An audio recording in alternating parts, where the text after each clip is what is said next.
Assalamualaikum warahmatullahi wabarakatuh. Jumpa lagi dengan aku. Kali ini aku akan membawakan sebuah kisah inspiratif. Semoga kisah ini bisa memberikan banyak manfaat, baik untuk diri aku pribadi juga untuk kalian yang mendengarkan. Langsung saja ke kisahnya. Check it out. Nailah binti Al-Farafisa adalah seorang gadis baik, cantik, juga pintar. Ia pandai dalam bidang sastrawan juga penyair. Beliau memiliki tutur kata yang sangat indah sehingga orang-orang di sekitarnya terkagum setiap ia berbicara.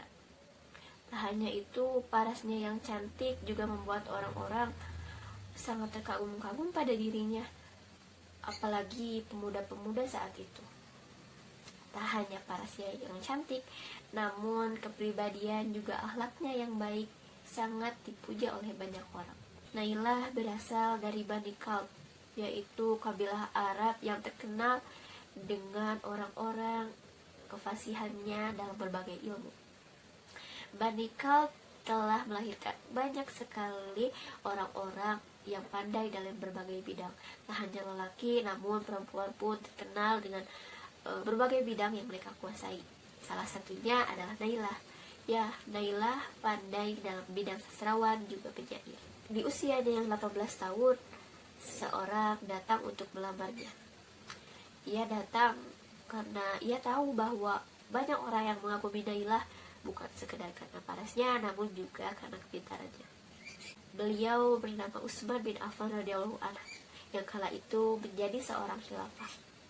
Ia datang sembari tertunduk lalu berkata pada Nailah, "Wahai Nailah, apakah engkau mau menikah denganku?" Saat itu Nailah terkaget-kaget. Begitu banyak uban di kepalanya karena Utsman saat itu berusia 81 tahun. Namun apa yang dijawab Nailah sangat membuat Utsman terenyuh hatinya hingga ia benar-benar ingin menikahi Nailah. Saat itu Nailah berkata, "Aku ingin menerima lamaranmu." Utsman pun terkaget karena Nailah menerima lamarannya. Lalu Utsman berkata, "Wahai Nailah, sesungguhnya aku telah tua." Lalu Nailah berkata, "Aku menyukai seseorang yang lebih tua dariku." Utsman berkata lagi, "Wahai Nailah, sesungguhnya usiaku telah melampaui ketuaanku." Nailah berkata, "Tak disangka." Ia pun berkata bahwa sesungguhnya masa mudamu telah engkau habiskan bersama Rasulullah, maka sungguh itu adalah sebuah keberuntungan bagiku bisa menikah denganmu. Tak lama-lama akhirnya mereka pun menikah. Mereka pun menjalani hari-hari dengan bahagia, satu sama lain saling mengasihi, maka timbullah benih-benih cinta yang semakin kuat di antara mereka. Hingga Nailah pun memiliki seorang anak bernama Maria binti Utsman. Anak yang cerdas seperti Nailah, juga bijak seperti Utsman. Hari demi hari mereka jalani dengan penuh kebahagiaan. Utsman pun kagum-kagum pada Nailah, di mana setiap harinya keilmuan yang Nailah miliki semakin bertambah. Ia pun tak segan untuk berkata bahwa tidak ada seorang wanita pun yang memiliki ilmu seperti dirinya.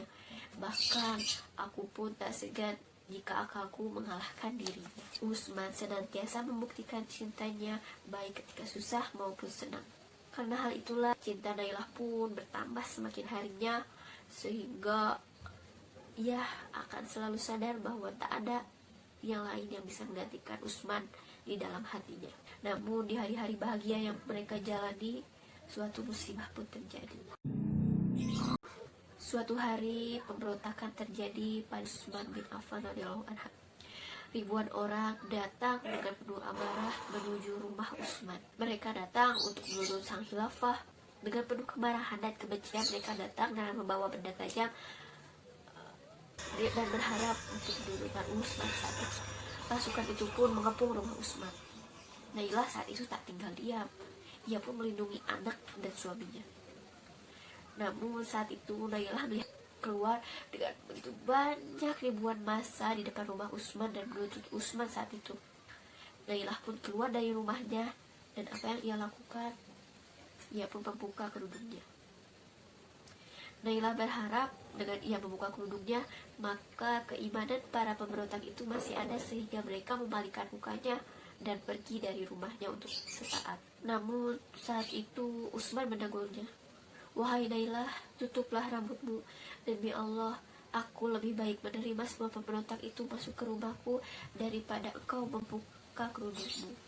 Saat itu pula rambut Nailah yang telah terurai ia tutup kembali dengan kerudungnya, dan ia merapikan kembali kerudung tersebut. Utsman demikian sangat mencintai Nailah sehingga ia menjaga kehormatan istrinya dengan sangat baik.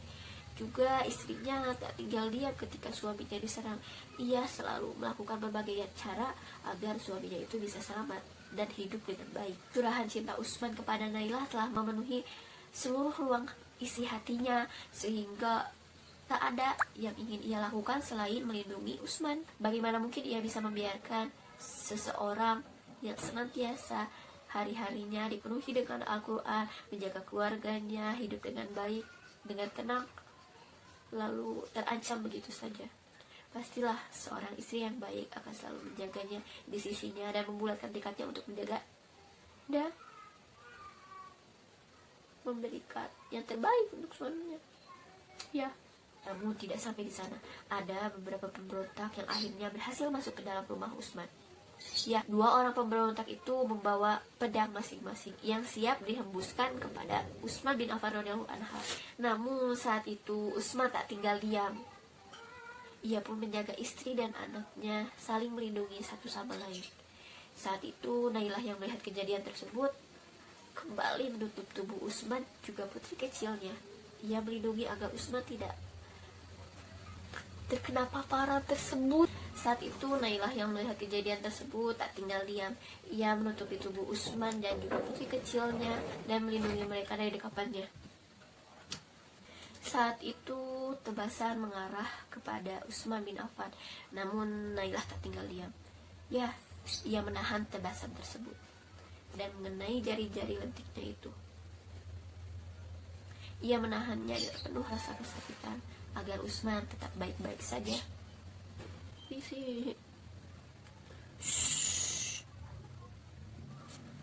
Bagi Nailah, keselamatan Utsman saat itu adalah hal utama, maka bagi dirinya wajiblah untuk melindungi suaminya. Ia tak peduli lagi jika harus berkorban untuk suaminya. Namun, ia tetaplah seorang wanita, merasakan kesakitan yang amat sangat terasa. Lalu, saat itu ia memanggil pembantunya, seorang lelaki yang bernama Rabah, untuk tetap berada dekat mereka dan saling menjaga satu sama lainnya. Tak hanya sampai sana, lelaki satunya pun mengayunkan pedang mengarah kepada Utsman. Lagi-lagi Nailah pun menahannya, dan akhirnya beberapa jarinya pun ikut terputus. Derita Nailah pun tidak meluluhkan hatinya, hati para pemberontak yang seakan-akan kesetanan dan merasa bahwa apa yang mereka lakukan adalah hal yang benar. Jeritan Nailah yang terus ia lontarkan berharap agar para pemberontak tersebut masih memiliki hati, malah membuat pemberontak-pemberontak tersebut semakin kesatanan dan terus menginjak-injak mereka. Bahkan mereka mencabut jenggot Utsman bin Affan radhiyallahu an, kemudian menginjaknya, lalu memukul kepalanya. Terus seperti itu hingga mereka merasakan kesakitan yang amat sangat sakit. Para pemberontak makin kesetanan. Nailah dan putrinya menjadi bulan-bulanan para pemberontak, menjadi sumber amarah dari mereka, terus diinjak.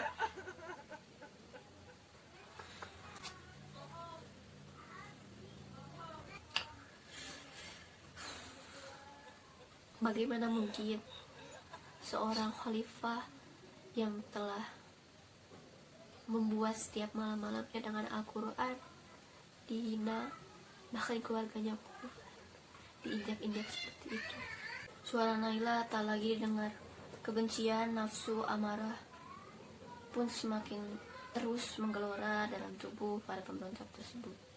Mereka terus membuat Nailah dan keluarga kecilnya itu kesakitan. Hingga akhirnya seorang pemberontak pun dengan teganya menebas Utsman untuk terakhir kalinya. Saat itu pula Utsman wafat. Dengan penuh kekesalan, Nailah pun memanjatkan doa pada Allah Subhanahu wa Ta'ala. Ia pun berkata, semoga Allah menjadikan tanganmu kuning dan matamu buta atas semua dosa-dosa yang telah engkau lakukan pada suamiku. Setelah kejadian tersebut, akhirnya diketahui bahwa para pemberontak tersebut, sesuai perkataan Nailah, tak bisa melihat, juga tangannya pun kering. Ya, begitulah ya para pemberontak. Peninggal Utsman, Nailah pun selalu menjaga hatinya, keluarga kecilnya, juga terus berusaha mengupayakan diri menjadi tulang punggung bagi keluarganya. Suatu hari Muawiyah bin Abu Sufyan datang kepadanya, lalu berkata, wahai Nailah, maukah engkau menikah denganku? Namun saat itu Nailah menolak. Ia menolak karena baginya Utsman adalah satu-satunya. Saat itu Muawiyah terheran-heran, mengapa Nailah menolaknya, padahal ia sangat mencukupi dalam segi hal apapun. Ia pun berkata, wahai Nailah, mengapa engkau menolakku? Sesungguhnya engkau masih sangatlah muda. Nailah pun berkata, sesungguhnya aku takut jika aku menikah dengan seseorang, maka yang ada di pikiranku adalah Utsman. Aku tidak bisa meninggalkan Utsman, juga aku tidak bisa melupakannya. Sesungguhnya tidak ada seseorang pun yang bisa menggantikan kedudukan Utsman dalam hatiku. Begitu sangat setianya ia pada suaminya, akhirnya ia memutuskan untuk tetap menjaga hatinya pada Utsman. Gitu kisahnya teman-teman. Semoga kisah kali ini bisa sangat menginspirasi, juga memotivasi untuk menjadi seorang wanita yang tangguh, bisa membela kehormatan keluarganya, juga bisa memberikan yang terbaik pada keluarganya. Semoga kisah ini menginspirasi. Berjumpa lagi lain waktu dengan kisah-kisah lainnya. Terima kasih. Assalamualaikum warahmatullahi wabarakatuh.